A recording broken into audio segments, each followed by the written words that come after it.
You know we have to keep sprinkling in some ABA guys. Let's talk about Stu Johnson because this man was an absolute bucket. At one point, he held the ABA record for most points scored in a game with 62. He was also one of the first players to have a perfect 10 for 10 from the field game. Stu was a 6'8" power forward who, by today's standard, put up a low volume of threes, but in ABA standards of the 70s, was a pretty high volume for his position.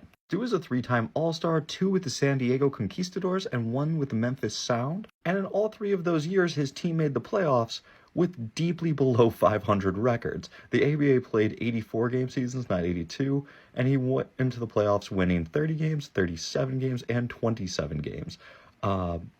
Yeah, we talk about how bad the Eastern Conference is. The ABA's Western Conference was or Western Division was pretty rough during those years. I do think that helps kind of color some of the All-Star appearances because they are the later years where the ABA is good, 73 through 75. However, one thing that both leagues were trying to do at this time was have a star in every market. So even if you were on a bad team, you were more likely to get an All-Star appearance. Unfortunately, outside of scoring, Stu did not bring a ton to the table. His coach in Memphis at one point, when he was encouraged by ownership to get his team to hustle and play defense, said, "Stu Johnson's never played defense a day in his life, and I don't think he's going to start now." And as the ABA folded up, Stu was unable to make his way onto an NBA roster, instead had to opt for lesser leagues, and then jumped to Europe, initially Iceland, which I don't know how good Icelandic basketball is today, but I'm going to guess in the 70s it was not that good.